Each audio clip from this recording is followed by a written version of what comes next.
इस स्टोरी में दिखाया जाता है कि कैसे एक आदमी एक लड़की को किडनैप करके अपने घर के बेसमेंट में रख लेता है तब तक जब तक कि वो लड़की उससे प्यार ना करने लग जाए। ये सब करने के पीछे इस आदमी की क्या वजह है और क्या ये लड़की आखिर तक इस आदमी से बचकर यहाँ से निकल पाएगी या नहीं, जानने के लिए बने रहिए वीडियो के एंड तक। मूवी स्टार्ट होती है तो हमें एक लड़की को दिखाया जाता है जो कि यहाँ पर अपनी नींद से जागती है और ये यहाँ पर अकेली होती है। ये यहाँ पर देखती है कि इसके दोनों पैरों में पट्टियां बंधी हुई हैं जिससे कि इसे हिलने में काफी दिक्कत हो रही थी। तभी यहाँ पर एक आदमी पहुंचता है और वो आदमी इसे अपना नाम थॉमस बताता है। वो उस लड़की से कहता है कि मैंने यहाँ पर किडनैप किया है और मैं तुम्हें यहाँ पर तब तक रखूंगा जब तक कि तुम मुझसे प्यार नहीं करने लगोगी।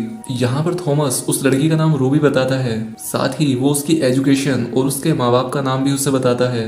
और इसका मतलब ये था कि रूबी अपने बारे में सब कुछ भूल चुकी है। वो रूबी से कहता है कि मैंने तुम्हारे पैरों के मसल्स डैमेज कर दिए हैं जिससे कि तुम चल तो क्या हिल भी नहीं पाओगी। वो कहता है मैं दिन में 3 बार तुम्हें खाना देने के लिए आऊंगा और साथ ही तुम्हें तुम्हारे पैरों के आराम के लिए पेन किलर भी दूंगा। वो रूबी से कहता है कि मैं तुम्हें हर दूसरे दिन नहलाऊंगा और टॉयलेट ले जाना जैसे काम भी मैं ही करूंगा, क्योंकि अगर तुमने खुद ऐसा करने की कोशिश की तो तुम्हारे दोनों पैर परमानेंटली डैमेज हो जाएंगे और अगर तुम ठीक होना चाहती हो तो जैसा मैं कहता हूँ वैसा ही करना। वो रूबी से कहता है कि तुम यहाँ से भाग भी नहीं सकती क्योंकि जिस रूम में तुम बंद हो वो शहर से काफी दूर है। और ये सब कहकर थॉमस डोर लॉक करके वहां से चला जाता है और अब इस रूम में रूबी एकदम अकेली होती है और साथ ही रूबी का एक बैग होता है जो कि उसकी बराबर की चेयर पर पड़ा था। इसके बाद हम देखते हैं कि थॉमस रोज रूबी के लिए खाना और पानी लेकर आता है और रूबी को इसी तरह छोड़कर वापस चला जाता था। अब एक दिन रूबी जैसे तैसे अपने आप को घसीटते हुए अपने बैग के पास पहुंच जाती है।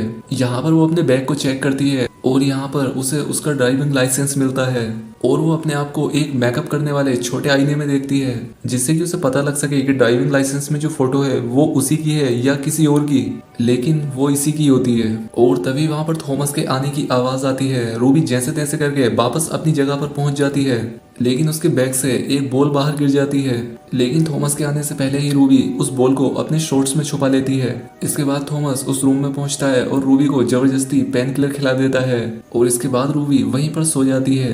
अब इसके बाद जब रूबी अपनी नींद से जागती है तब थॉमस उसे वही बातें कहता है जो कि उसने रूबी से पहले कही थी, जैसे कि उसका नाम और उसके बारे में सभी बातें और वो यहाँ पर कैसे पहुंची ये भी। और यहाँ पर हम देखते हैं कि रूबी भी इससे वही सवाल कर रही है जो कि इसने इससे पहले किए थे और इसे देखकर ऐसा लग रहा था जैसे कि ये फिर से सब कुछ भूल गई है। और इसके बाद थॉमस यहाँ से चला जाता है। अब क्वेश्चन ये आता है कि आखिर रूबी यहाँ पर कैद कब से है, क्योंकि ऐसा हो सकता है कि शायद थॉमस ने इसे कई दिनों से यहाँ पर कैद करके रखा हो और वो हर बार उसकी याददाश्त मिटा देता है ताकि उसे अपने बारे में कुछ भी याद ना रहे। लेकिन इस बार रूबी को अपने शॉट से वही गेंद मिलती है। अब वो यहाँ पर ये सोचने लगती है कि आखिर ये बॉल मेरे शॉट में आई कहाँ से, और अब यहीं से रूबी को थॉमस पर डाउट होना शुरू हो गया। इसके बाद थॉमस यहाँ पर पहुंचता है और वो रूबी के पैरों की एक्सरसाइज कराता है। इसके बाद वो रूबी को नहलाता है, उसे खाना देता है और इसके बाद यहाँ से चला जाता है। और एक बार फिर से रूबी अपने आप को आईने में देखकर पहचानने की कोशिश करती है। रूबी के सर पर एक पट्टी बंधी होती है और साथ ही उसके सर पर एक चोट का निशान भी था, लेकिन रूबी को इस चोट में बिल्कुल भी दर्द नहीं हो रहा था। रूबी उस छोटे से आईने में अपनी चोट को देखने की कोशिश करती है और उसे यहाँ पर पता चलता है कि उसके सर में तो चोट है ही नहीं। हम यहाँ पर देखते हैं कि थॉमस भी दूसरी तरफ बैठा हुआ है और वो दरवाजे के गैप से रूबी को देख रहा था और इस बात का पता रूबी को भी चल जाता है और वो अपने आप को घसीटते हुए फिर से अपनी जगह पर पहुंच जाती है। इसके बाद थॉमस उस रूम के अंदर फिर से आता है और उसे दवाई देकर सुला देता है और यहाँ पर फिर से वही चीजें होती हैं जो कि हर रोज यहाँ पर हो रही थी। रूबी फिर से अपनी नींद से जागती है और थॉमस इसे फिर से अपनी वही बातों से पकाता है जो कि वो इससे रोज कहा करता था और रूबी भी इससे वैसे ही सब कुछ पूछ रही थी जैसे कि इसे कुछ याद ही ना हो।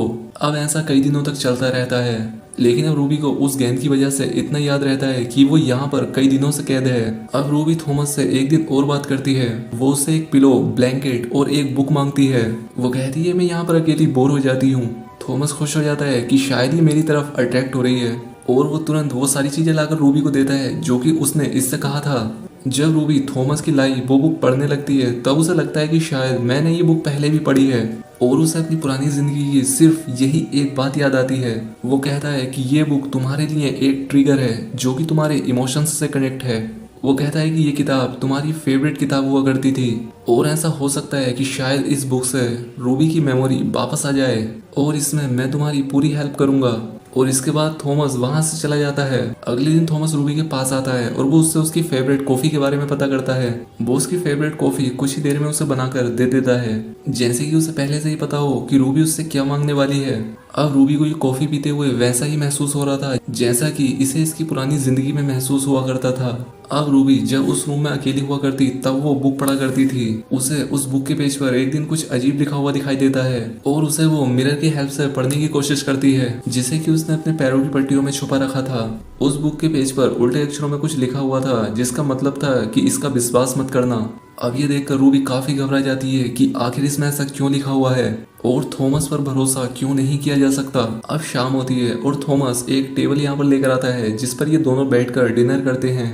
अब डिनर करते वक्त रूबी थॉमस से कहती है कि तुम मुझसे पहले कितनी लड़कियों को यहाँ पर किडनैप करके ला चुके हो, क्योंकि रूबी को लगता है कि ये बुक किसी और लड़की की है जिसने कि थॉमस के बारे में उसमें लिखा है। अब ये बात सुनकर थॉमस को गुस्सा आ जाता है और वो अपना हाथ टेबल पर पटकता है और इससे पानी का गिलास टूटकर उसके हाथ में घुस जाता है। उसके हाथ से खून निकलने लगता है। अब रूबी को इस बात पर पछतावा होता है और वो ये कहते हुए चला जाता है कि तुम पहली लड़की हो और मैं बस चाहता हूँ कि तुम मुझसे प्यार करो।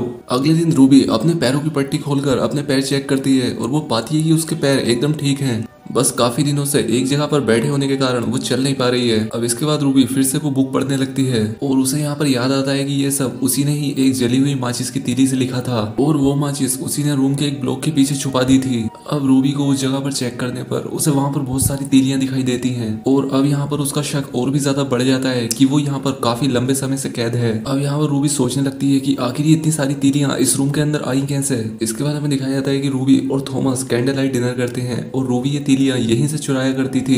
इसके बाद हम देखते हैं कि रूबी अब धीरे धीरे चलना शुरू कर देती है और जब थॉमस उसे यहाँ पर चेक करना आता है तब वो उसे ऐसा दिखाती है जैसे वो चलना नहीं जानती। रूबी यहाँ इस रूम में अकेले में एक्सरसाइज भी किया करती थी, जिससे कि हमें यहाँ पर ये पता चलता है कि वो कुछ प्लान कर रही है। और जब थॉमस उसके सामने आता तब वो अनजान बनने का नाटक करती थी।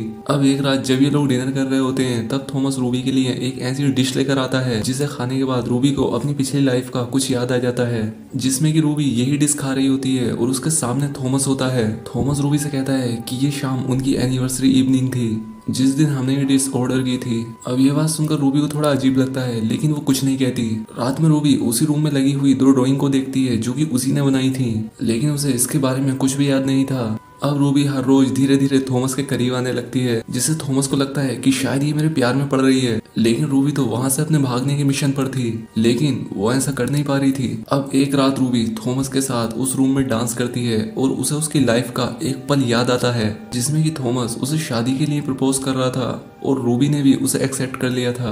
रूबी उससे कहती है कि आखिर हम दोनों के बीच ऐसा क्या हुआ था जो हमारी जिंदगी ऐसी हो गई है। अब यहाँ पर थॉमस को भी लग रहा था कि अब ये सच सुनना चाहती है। थॉमस उसे बताता है कि वो एक वीकेंड पर अपने फ्रेंड निक के साथ एक बार में थी और मैं तुम्हें पिक करने के लिए वहां पर आ रहा था, लेकिन मेरी ट्रेन छूट गई थी और इसलिए मैं तुम्हें पिक नहीं कर पाया और निक ने इस चीज का फायदा उठाया, वो तुम्हें अपने रूम पर ले गया, उसने तुम्हारे साथ जबरदस्ती की। इसके बाद मैं अपने फ्रेंड की कार लेकर निक के फ्लैट पर पहुंचा तो मैंने वहां पर देखा कि निक तुम्हारे साथ सब कुछ कर चुका था और उसने तुम्हें काफी मारा भी था। वो कहता है मैं तुमसे बहुत ज्यादा प्यार किया करता था और मैं तुम्हारी ऐसी हालत ना देख पाया और गुस्से में आकर मैंने निक को मार दिया था और तुम अपनी याददाश्त भूल चुकी थी और इसलिए मैं तुम्हें शहर से बहुत दूर ले आया और जंगल में बने इस रूम में मैंने तुम्हें रखा। अब थॉमस तो रूबी से बहुत ज्यादा प्यार किया करता था, लेकिन रूबी को लग रहा था कि शायद निक की तरह ये भी मुझे नुकसान पहुंचा सकता है। यहाँ पर थॉमस भी रूबी के बिहेवियर को नोटिस करता है कि जब रूबी ज्यादा देर तक सोती है तब वो अपनी याददाश्त भूल जाती है।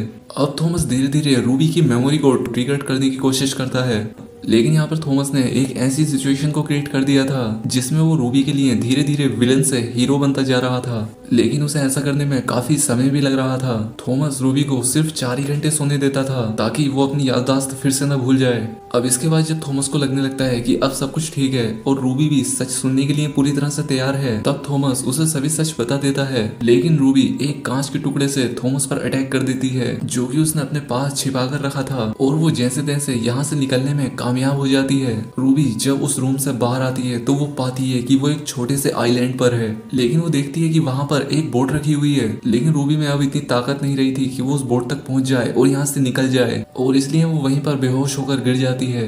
जब इसे होश आता है तो ये खुद को हॉस्पिटल के एक रूम में पाती है जहाँ पर डॉक्टर उसे बता रहा होता है कि तुमने अपनी मेमोरी खो दी है, लेकिन मैं उसे वापस लाने की पूरी कोशिश करूंगा। और ये बात कहकर वो यहाँ से बाहर चला जाता है। और ये डॉक्टर कोई और नहीं था बल्कि थॉमस ही था, जिसका मतलब था कि अब रूबी फिर से फंस चुकी है। और अब इसी के साथ ये मूवी यहाँ पर एंड हो जाती है। और यहाँ पर हमें थॉमस की ऐसी हरकतें देखकर ये समझ आ जाता है कि थॉमस रूबी का कोई इतना हमदर्द नहीं था, बल्कि वो एक साइको ही था। वो रूबी से प्यार तो बहुत करता है, वो पूरी कोशिश करता है कि रूबी की मेमोरी वापस आ जाए, लेकिन वो इसमें फेल होता है और रूबी को इस पर भरोसा नहीं होता। लेकिन वो हिम्मत नहीं हारता, उसने रूबी को फिर पकड़ लिया है और अब ये फिर से उसकी मेमोरी को वापस लाने की कोशिश करेगा। तो दोस्तों, अगर वीडियो पसंद आई हो तो कमेंट करके जरूर बताएं, साथ ही चैनल को सब्सक्राइब और वीडियो को लाइक भी जरूर करें। तो